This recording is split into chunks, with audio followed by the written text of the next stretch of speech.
What's going on? What is going on? We are back at it, season 2, the Kevolution out here in the sticks, King William County. I got a singer in here. Let me tell you something. I don't have a average singer in it. Y'all know me being an artist myself. I'm very, very particular about singers. But when I tell you that I actually have a legit in here, like I always say, I like to let the guests introduce themselves in their own way. Who do we have in the building this evening? Yo, what's good, everybody? It's your boy, Mike L. Shawn. I am certainly glad to be in the building and certainly glad to be back in, back in VA, doing what I do, and really glad to be here. You had to travel a long way. We out in there. Yeah. Yeah. Y'all probably passed the cows, the horses, and all that stuff. Yeah, we drove by some real interesting things, but yeah.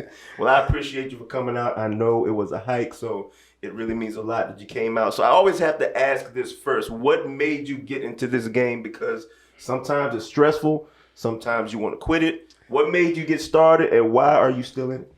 Yo, my story actually starts back, like when I was a teenager. Me and my sister used to play this game where we used to try to like imitate people on the radio. Uh-huh. And, one of the things that we used to do was she would always, pick like real hard people for me to follow, like Luther Vandross and Stevie Wonder and all these cats. The good ones. The good ones, right? And she gets stuck with people, real, the more simple ones, maybe, so I was like, okay, cool. But over time, just kind of got better at it. She was like a great influence on a lot of the things that I wanted to do from a music standpoint. And, of course, grew up in church and the choir. Yeah. But, I try to make sure that, people had that understanding that, it's okay to, grow up and, sing in church and whatnot. But I mean, you can still keep it masculine. You know what I mean? So that's pretty much how I presented it. And, it's just, and from there, the influence kind of grew and grew. And I later was pretty fond of, just trying all aspects of music after a while. And been doing that, for some time now. And it's starting to, really reap some success for a change. So, yeah. Do you feel like it chose you or you chose the life? In all actuality, I think it chose me. I wasn't really sure if I, qualified, in a sense, because, it's really, this business is about, who and who puts you on. And that's really what it is. And algorithms. Exactly. Mm-hmm. Algorithms, streams, the whole nine.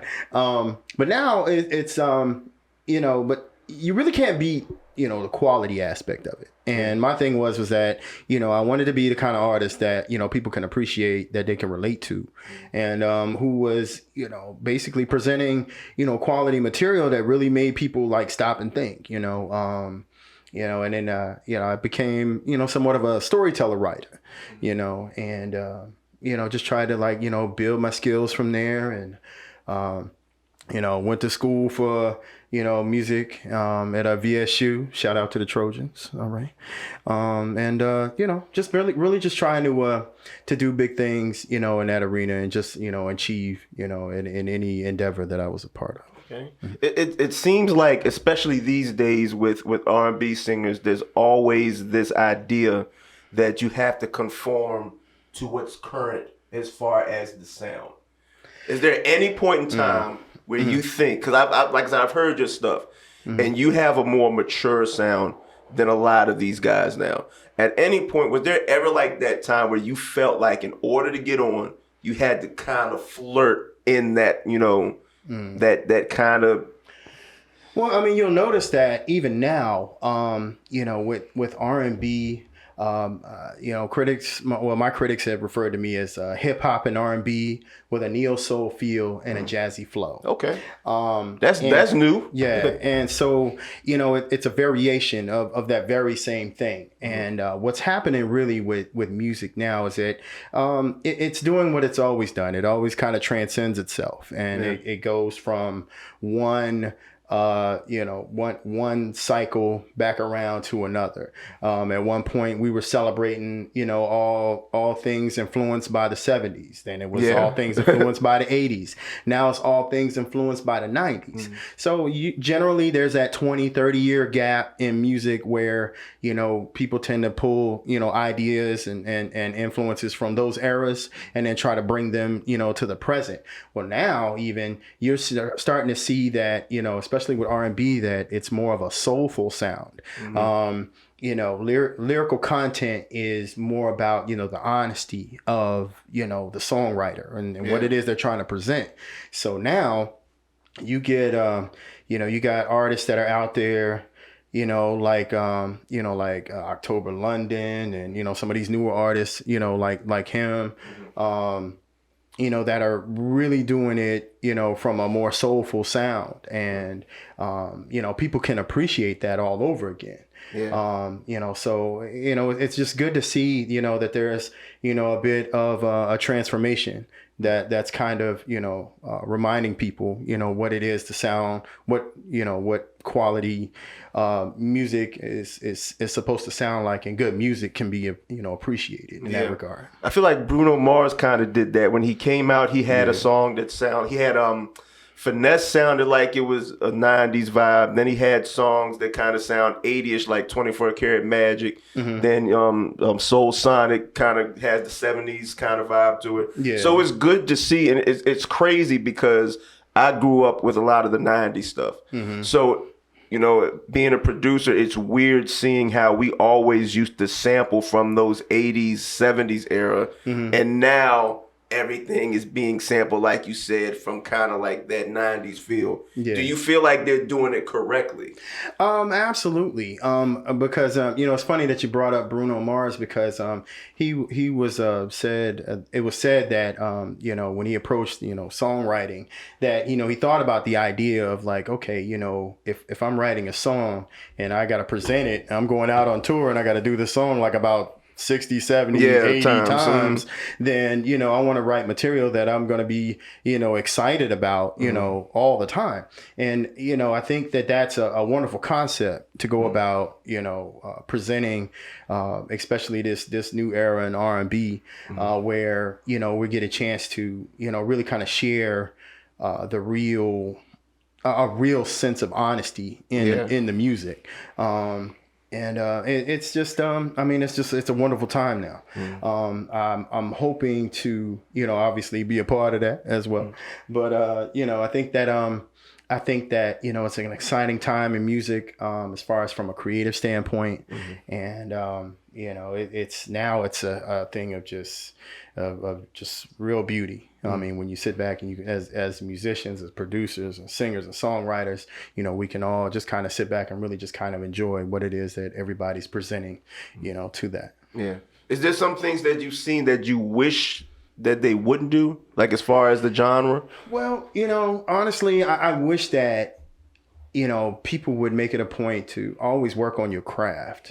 I think that, if you love it enough, you'll commit to it. And, it's always funny. I would tell people a lot of times that, when I was working my 9 to 5, and I'd be like, okay, well, what is it that I'm committed to? And I'd be like, well, my work and my music. And, I think that when people do what they love, when they're passionate about it, obviously, it's never work to you. But when, you find yourself just kind of like, halfway investing in, your craft, then, it can be, a little more, taxing on your time, your energy, and all those things. So I'm sure you've had those moments where you wanted to just sit the music down because of frustration Well, here's the thing. It's like what you do, especially as a songwriter, you take your feelings, your frustrations, those things. And then in the process of reminding yourself how it is that you're feeling, you take that and you put that energy into what you do and what you love. And then, and that keeps you from, kind of keeping everything in a negative sight. We've all had moments where we might have not wanted to sing, or, anything from like a death in the family, or, you know, a hard day, you know, whether it was at the job or, you know, maybe with a significant other or something like that. But, you know, the actual part of it is that, you know, when you have those feelings, those emotions, you give off those energies and those vibes, you have to find a way to defer those things into what it is that, you know, you're trying to accomplish. And I mean, certainly, if you're really trying to achieve, then that's what you're doing. You're trying to find a way to make it work. And you'd be surprised that when you kind of look at, you know, the bigger picture on it, it's like, wow, okay, yeah, you know, I felt a little sad about this, but what is it that made me sad about that? Let me write that down. You know, oh, well, you know what, you know, every time, you know, if I was to relate what I'm feeling to an instrument, what would that be? I don't know, maybe a French horn. Okay, maybe I'll write that down. You know, and it's little things that always trigger song ideas. And if you stay at least emotionally intelligent enough to notice it, then you'll find yourself always having a pivot point in your inspiration, and you can just kind of build on that. Have you ever written anything from personal experience that was too close to home? Or have you ever had that song or that thought where you was like, I want to put it on wax, but then at the same time, I don't know the consequences of letting people hear certain parts or putting out more of yourself than you really want to put out? You know, it's funny you bring that up. I have a song that's available now. It's called True Intentions. And what was interesting about that particular song was that I initially was going to call it True Intentions, The Life and Death of a One Night Stand. But that's a lot to put on. That's a lot to put on paper, you know. So, but in actuality, I mean, what it presents is, you know, everything from the hello to the goodbye in what generally takes place. And not to say that everybody's ever had a one night stand, but the thing is that, you know, when I say it, in saying it was close to home, I think everybody has experienced it in one way, shape, or another. And that was what inspired, you know, the song. Now, that's not to say that it was necessarily me or it was somebody else, as far as them presenting, you know, their situation. But it's funny how I find a lot of people who, as cold as the song sounds, who actually find themselves being able to relate to certain parts of it. Because the title alone of that, how long ago did you write that? It was a few years ago. Yeah, it was a few years ago, and I got some real interesting buzz on it. I got a lot of views on like SoundCloud, and you know, so a lot of people were like, "Wow, you know, wow, that's crazy." You know, I can relate to that, and I was always kind of surprised at that because I think that I think in a lot of ways, people want to be able to relate to the music that they hear. And sometimes they're kind of surprised that when they hear something and they're like, oh, wow, that was last weekend. You know, that was like 3 months ago, you know, that I ran into a situation like that. And, you know, guys and girls alike. So, I mean, it's pleasant to know that I can still present stuff that people want to hear, and then they want to, you know, or not that they want to be able to relate to that, because I mean, you know, yeah, one night stand. It was a one night stand, but yeah, it's one of those things where it's like, wow, you know, I was really surprised by that, and it's so funny because it's like, you know, like I said, I'm a bit of a storyteller writer, so I mean, I'm starting from the beginning, from like I said, from the hello, and then you know we're going all the way up, you know, to the decision of goodbye, you know, so yeah. Do you do that with the album, or do you like the storytelling aspect of it? Because I know Jodeci, when they put out show after party hotel. It just seemed like one big, like just one long song because there was no breaks in the middle of it. It just kind of little intros and outros. So when you doing your albums, is it kind of the same concept, or do you leave that storytelling only to like one song, or do they intertwine in some way? I think when you're a storyteller writer, it's not that you have to have a continuation within each song. The objective is to have your audience be able to relate to everything that you present. And because in all actuality, you don't want to, you want your audience to enjoy the music. That's first and foremost. As far as how it's presented, that more so depends on the nature of what your audience likes, and what they tend to, whether or not your fan base is really like dialed into your particular, catalog, what it is that you present. And then you just kind of go from there. For me, what I looked at just kind of situations within relationships as a whole. There's a song I wrote that I've been wavering when I wanted to put it out, but I may actually perform it later if I get it, the opportunity presents itself there. But it's a song called "Things I Like About You," and it really just kind of came from the idea that so many times people always say they go approach a person and they say, yeah, I like you, and I really want to be with you, I want to enjoy you, and this and that, and everything from spending my life with you and all that stuff, men and women alike. But nobody really asks what those things are. You know what I'm saying? And and that's really crazy, because it's like, from a generic standpoint, it's like, oh, that sounds real super sweet. Have somebody tell you, oh, well, I like you because, you're this and that, you're beautiful this way. And, and a young lady might say, hey, that some guy is beautiful that way. But there aren't any details into what that beauty consists of. And I always ask myself, I had to ask myself, I was like, okay, well, what are some things that I like, and I have liked in a woman, over, over my lifetime, and how that's worked out.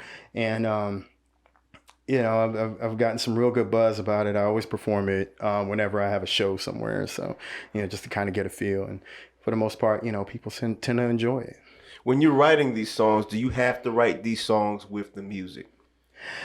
Or can you pretty much come up with the concept, the melodies, the idea, and then somehow be able to put it into the music without having to have the music as a guide? I had a good friend of mine who's a DJ, and he used to tell me, he said, if it's a good song, then it can go to really with any track, because people are still going to be able to relate to what's being said. So my thought process when I'm writing a song is more so that, okay, it didn't matter whether or not it was the instrumental to Gin and Juice, or if it was the instrumental to Ether, you know what I'm saying? It's either or. And but if it's a good song, it's a good song. And I think that's the part that I always remind myself to keep focus on, because if you like the content, you're gonna like the song. How are you able to find a band? That seems to be everybody that I talk to, let me take that back. Every singer that I've talked to, initially the goal is they want to be a part, they want to have a band, they want to have all these instruments and these instrumentalists. But the problem is just being able to find people is just ridiculously hard. Well, here's the thing. You're right. Especially, I'm fortunate enough to have ran into, a couple of musicians, whenever I've needed to, do a show. Generally, I mean, I've worked with bands from, just 3-piece band, was like a keyboard player, a drummer, and maybe a bass player, to, multiple keyboard players, guitar players, Congo players, those things. And here's what I've learned.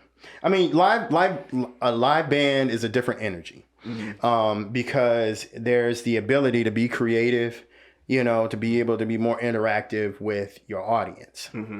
With tracks, you pretty much got to keep it You're on rails. There's pretty much. I mean, if you're gonna do any kind of variation, it's gonna be at the end of your song when the track is over and you're kind of still getting the feedback from your audience. But generally tracks are good for specific types of performances. If you're doing a performance for say somebody's fundraising dinner or maybe like a private party or things of that sort, or some type of broadcast or television or things of that sort. That's where you want to focus those types of performances. With live bands, it's a whole different energy. Your interaction is what's key, and your ability to connect with the audience is what's really driving that particular train, and it just keeps it going and keeps it going. So yeah, I'm gonna assume that you prefer the live band. Yeah, I mean, yes, because there's some hesitation there. Well, no, the reason why is because it's easy to transition into other songs. Yeah. It's a funny thing when you're doing a live show. People always want to know. They want to know first whether or not you're talented or the level of your talent, and then secondly whether or not you are likable. Because if I had a national recording artist once tell me, he said, you have to learn how to be approachable without being approachable. And it's kind of along the lines of when people you want people to feel as though they can interact with you, to have a conversation with you, and you want them to appreciate the person that they're talking to. Because day in and day out, you're presenting ideas, music, songs that are influencing their lives every time they hear it, yeah. So with that being said, it goes a lot. The song goes a lot further when the artist that they're listening to is somebody that they happen to appreciate, they happen to be okay with actually speaking to. I know a lot of times whenever I've had a show, I've had to do an excessive amount of networking, but at the same time, I want to make sure that, hey, did you enjoy the show? Did you, and nowadays, some people aren't really into that type of interaction. Because they feel like that sometimes, if you're too intimate with your audience, then, they tend to be a little more, a little more confident, I guess, in, how they interact with you. And sometimes, you got to have your limits now, I think I know I've heard Eric Roberson, who's a renowned, national, artist, and he's, a phenomenal songwriter as well. And, he has this thing where he says, yeah, because, he's married and all this. And he says, I've got permission. He tells his audience, he says, I got permission to, give myself to you all. He's putting it out there, right? He's putting it. But then he says, I've given permission to, give myself to you all from a distance. And, that part, I was like, oh, that's pretty cool. I think I might try that one day, just be like, hey, everybody, I'm here and, this, that, and the other, from a distance. Do you do covers? Do you do covers on your shows? Oh, yeah. Yeah. You almost have to. They seem hard to do. They seem so hard to do. See, that's the thing, though. See, when you have to do covers because you want to still draw your audience in, because you can't necessarily. I mean, if I'm just breaking out with a song that you ain't never heard before, then you can't really relate to that. That's but true. I mean, but if I'm, presenting something else that, might be along the lines of, that particular sound or that particular artist, maybe from the area or something, and then people are like, oh man, yeah, I like that. Okay. Or I used to call it where it's like you kind of got to audition for your audience a little bit. So you got to like, I might throw in, a couple of covers that are, maybe like, I don't know, like a Pretty Brown Eyes, or that's a good one. A Pony, or maybe some Luther, something like that. Is there one that you refuse to do? There's got to be that one that I don't like. Okay, so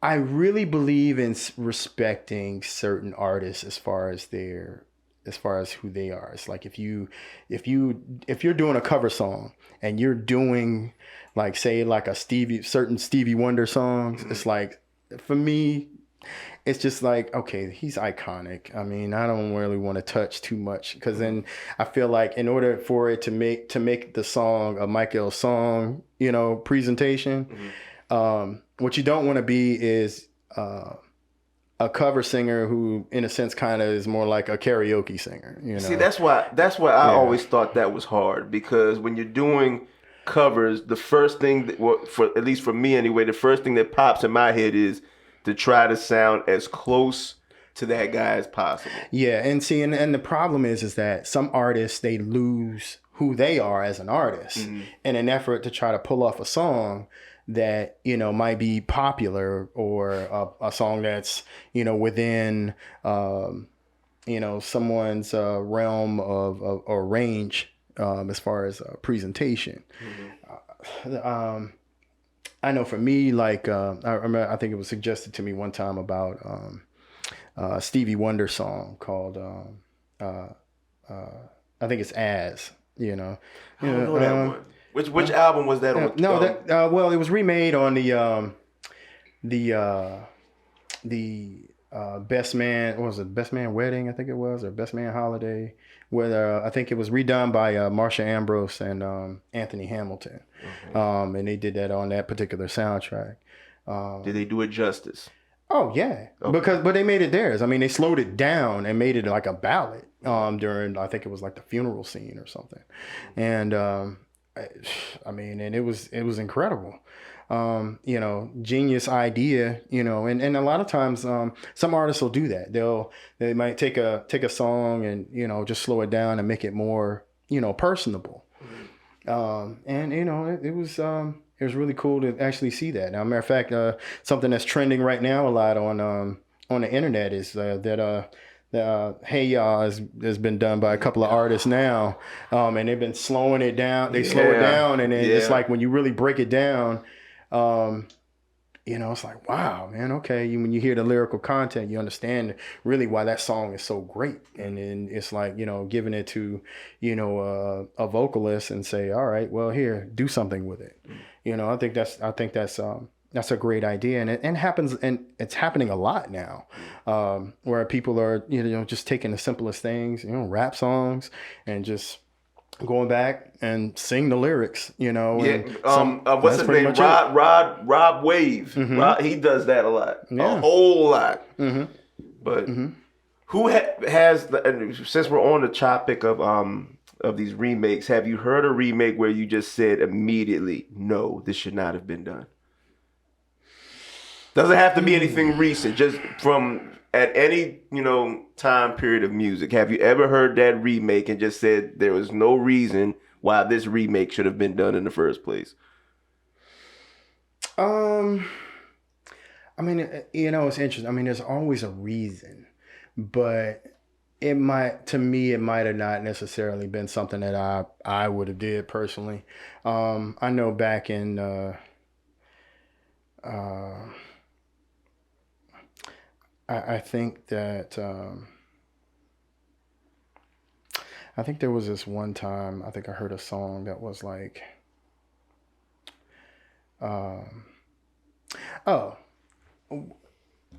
when I think there was a song where they were like sampling Luther. Jeez. And I was like, why sample Luther? Just find somebody to sing Luther. Don't sample him. So you know what I thought you was going to say? What was that? We Are the World. Now, We Are the World is... Because most people hate that remake. Well, yeah, I can admit that, and there's a lot of good reason for that. There's a good, because I mean, the purpose in which it was presented was genuine. Yeah. To take a song and just do something with it, just to be doing something with it is, nah. The delivery was the delivery wasn't. It didn't have the level of sincerity that the original had. And I think that's that's no different than if like if they went back and did the same thing with You Will Know, which was from my goodness, which was from the Jason's Lyrics soundtrack. Now if they did that would have been. She knows how I feel about that song. Oh, yeah. Everybody was the only thing that disappointed me about that song was I wish that they could have swapped out Keith Sweat's part and had Dino do it from H-Town. Yeah. I mean, I like Keith Sweat, but you had Dino back you knew it was him. Yeah. It's some voices are very distinct, and sometimes, especially for stuff like that, you may not necessarily need that. I wish they got Dino on that Joker. That would have been cool, actually. I mean, and what's to say that they can't do that? I mean, at some point, maybe that'll all come full circle, especially since the song was actually about, or the movie was actually about a particular storyline was supposed to be based in Houston anyway. So, that could have been cool. Well, look, how can people get a hold of you and your listen? Let me tell y'all something. I am not BSing y'all. Like when I tell you that this guy can sing, I'm not playing with y'all. Like really, I am dead serious. How can they get a hold of you, and how can they find your music?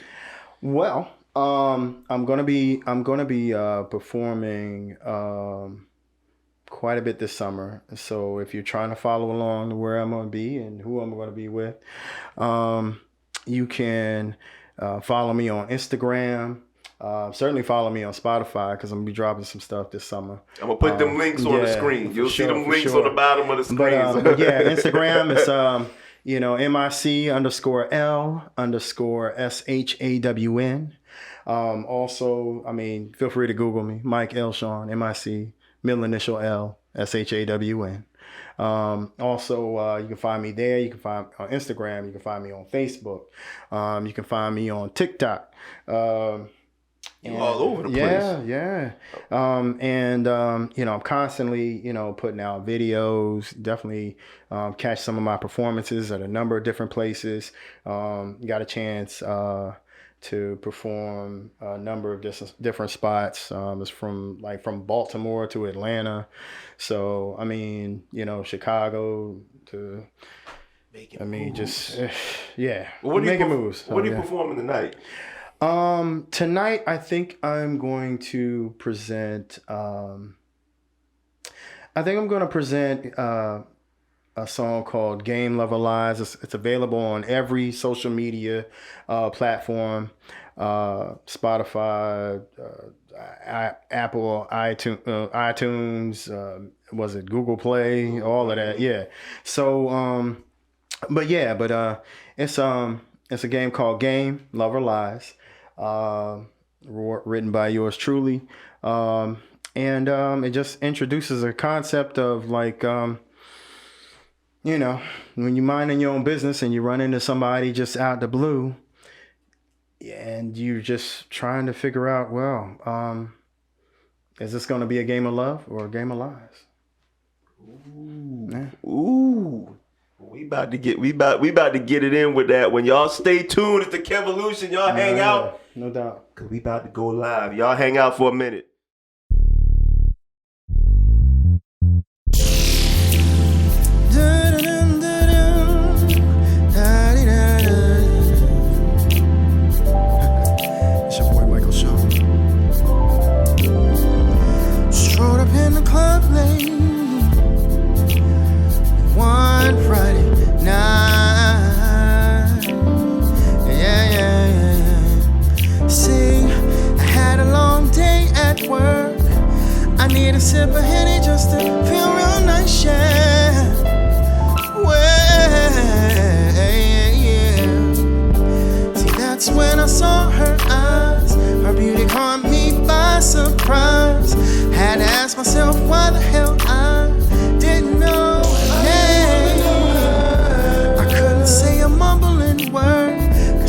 much more than just a skirt.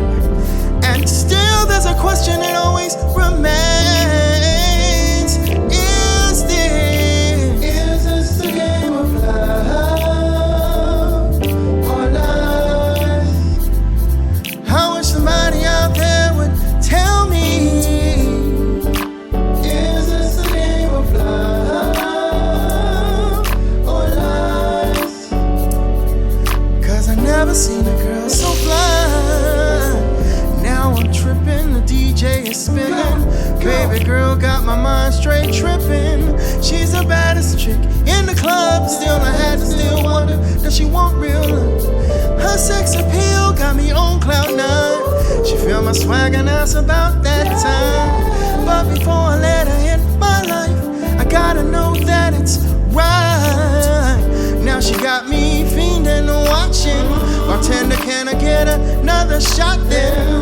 I take her out to the floor, baby, drop it, come on, work it, 'cause I need to know.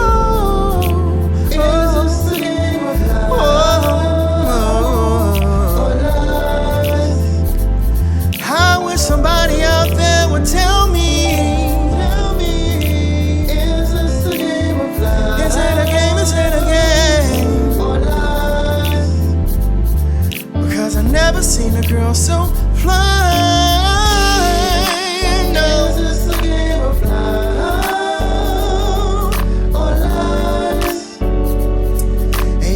Gotta get it right this time.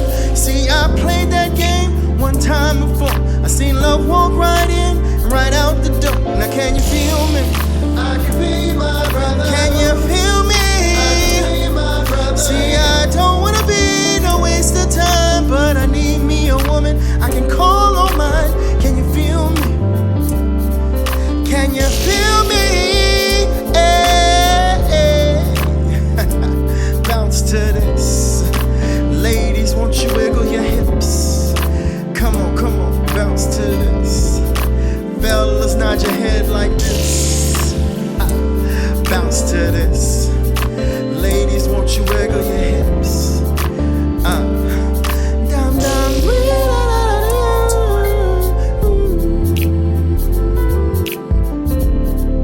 Is it a game of love or life? Baby girl, I'm talking to you. Tell me now what we gonna do. Hey, is it a game of love or lies? Is it a game of love or lies? Or lies? Hey, is it a game of love or lies? Is it a game of love or lies? Is this a game of love or lies? I wish somebody out there would tell me.